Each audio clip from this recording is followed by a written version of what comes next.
And welcome back to another episode of Lunch and Life with me, Robin Joy, and Sharon. my co-host. Let's see. Last week we talked about the space in between. We were talking really about self-care and taking time to have the space for ourselves.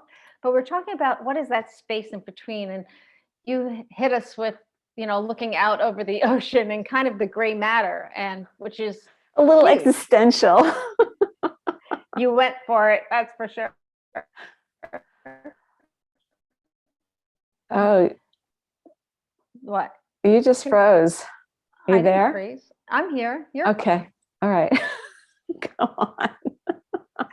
So this week's episode, we want to continue talking about, obviously April is, mental health awareness and just unpacking kind of renewal, belief systems, right? Taking a chance to really look at things we take for granted, because very often we're brought up all differently, and so we all have various belief systems. And do you ever have that moment like now where you say something to your kids and you take a pause and you're like, wow, I think my mother said that? Yes. And it's like, oh my God, I'm sounding like my parents. I just said that to Zach the other day. I said, Zach, please, if I do XYZ, and it's like, just like my mom, please stop me. And literally 5 minutes later, I said something and he's like, Mom, you just said you're going to pay attention. You just did this thing. I was like, oh my God. Because sometimes it just comes off so like, it's not even, I guess it's natural, but it just like rolls off the tongue. Yeah. Kira and I just had this whole conversation about, teenage years. And actually it had to do with high school and how sex ed was taught in high school. And I guess some of the things I said to her that my mother told me, and I was like, I really said those things? Like, I would never have said those things, I guess, but I did. But it's true. And it's always kind of interesting how that happens. But like taking a step back in all this self-care, and do you really believe what you were taught, or really not taught, but do you believe it? And if you don't believe it, it's okay to let that go. Yeah. And create your own set of systems, right?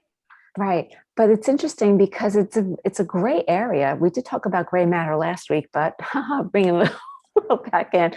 But why the reason it's such a gray area is that when we say things or we're thinking things, it's so unconscious and automatic that we don't even have that time to pause and ask ourselves, why do I think that? Is this true?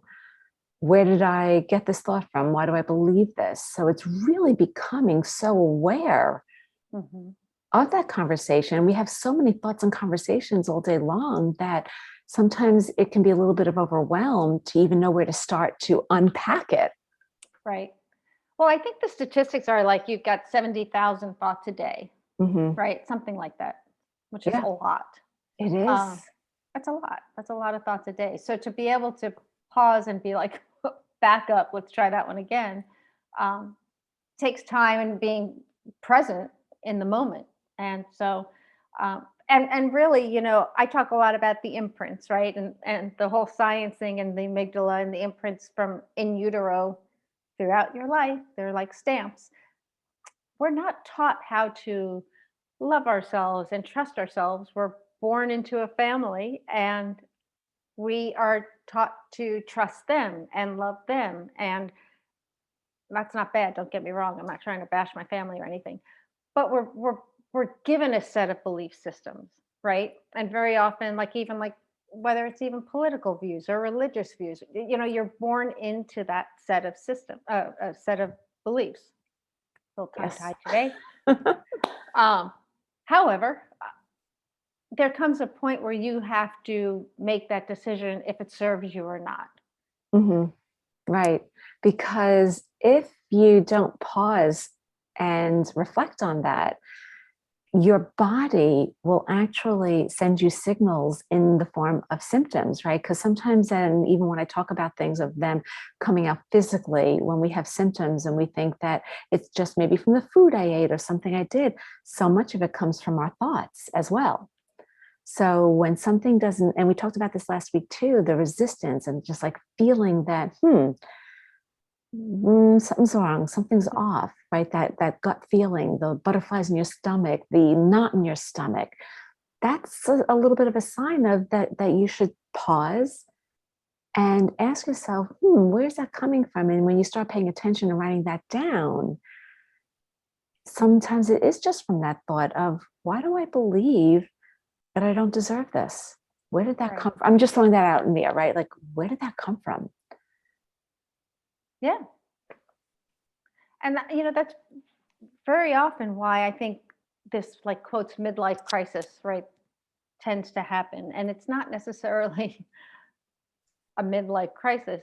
I think we get to a stage in our lives where we've lived and we've raised kids, and there's an awareness that comes about.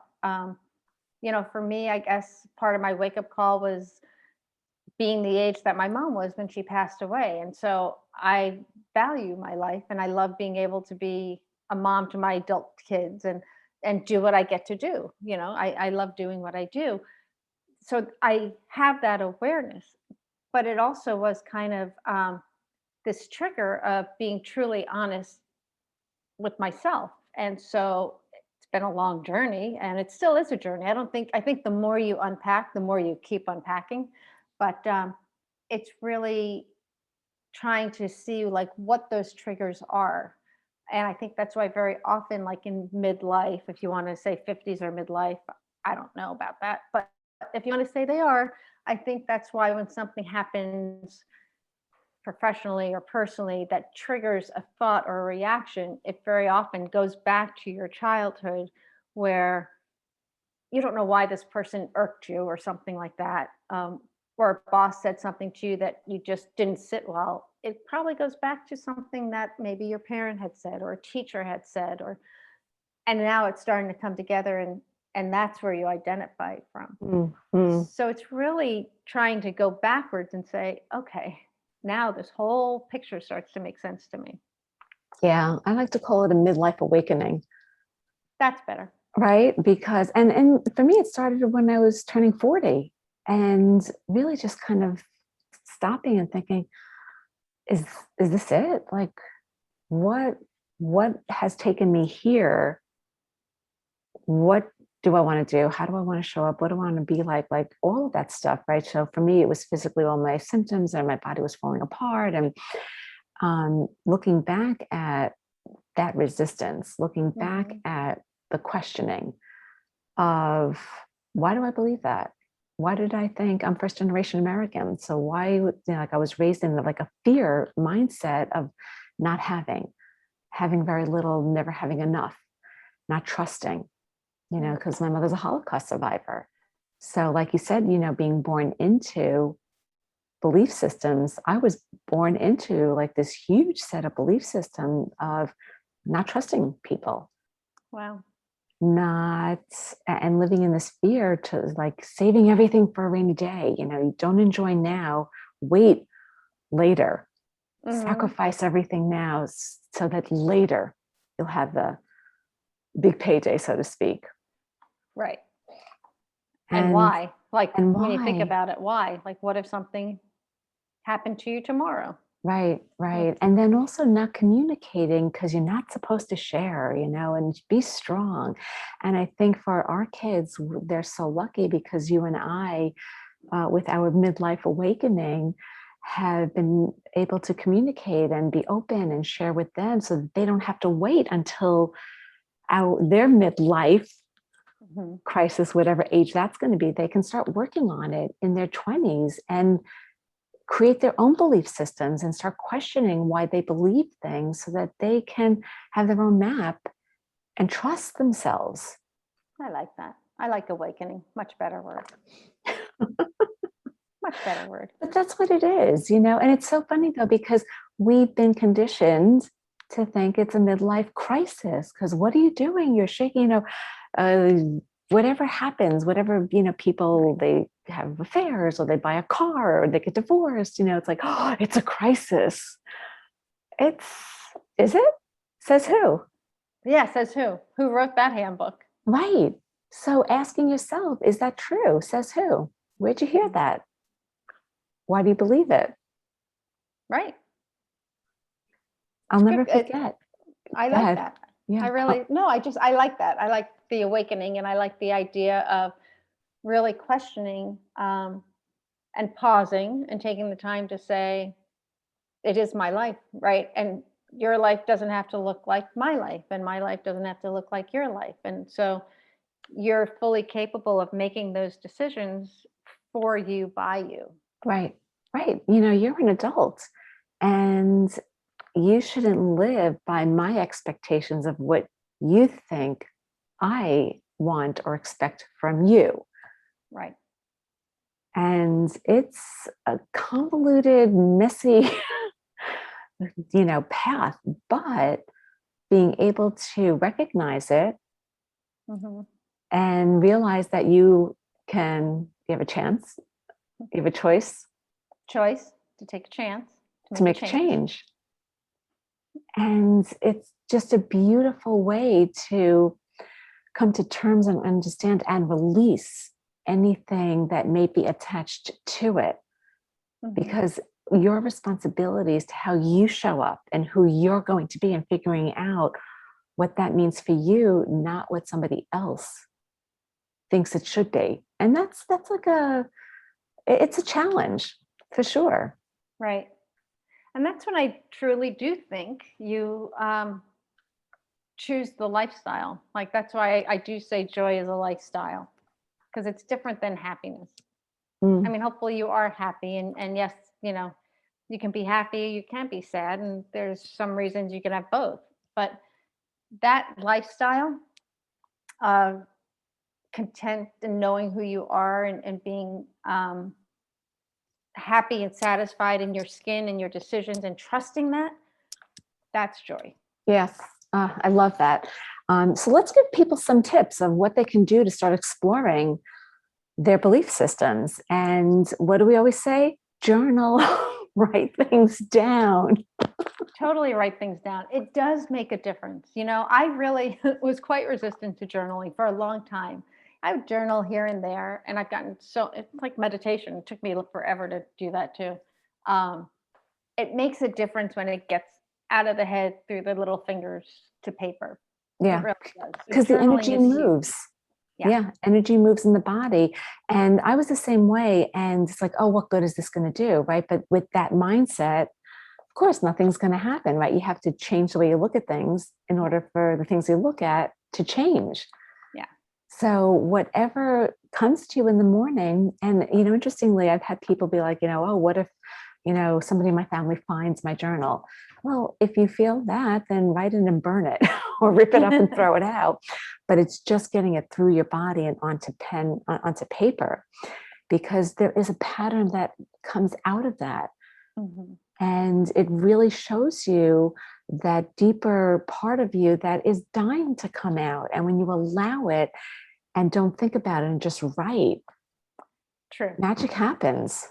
Right. And that's why, just when you write, just write it. Don't censor it. Don't try and be grammatically correct. Um, you don't need full sentences. If you don't like full sentences, just write your thoughts. Right. And then also with that, encouraging you. So, like, that's the first step. So, another step would be that as you're writing, maybe it doesn't have to be every day, but as sitting down maybe a couple of days a week and asking yourself that question of, what do I believe? And writing that down, like having a column, what do I believe? And in the column next to it, why do I believe this? Where did this belief come from? Hmm. Not judging it, just writing it down again, right? Let's just get it all out on paper. So you could do that. That's part. And then the other part of that is this true? I love that. So having the columns, right? What do I believe? Why do I believe this? Is this true? Right. And then using that to explore, if it's not, what new story can I tell myself? Right. What do I desire that I would want to come out to be my new belief to replace this? And that's where the journey comes in of the journaling. Right. And you get to decide and be honest. What is that desire? Like, what do you want it to be? Um, and only you can answer that for yourself. Only you can be totally honest with yourself. So I would love for our audience if you want to share it with us, put it in the description, in the comments below. Like, let us know what comes up for you. And if you feel like you want to email us, you could do that also if you don't want it to be out there. But it's a beautiful way to start to awaken what your true soul, what your true authentic self really needs and desires to be joyful. Yeah.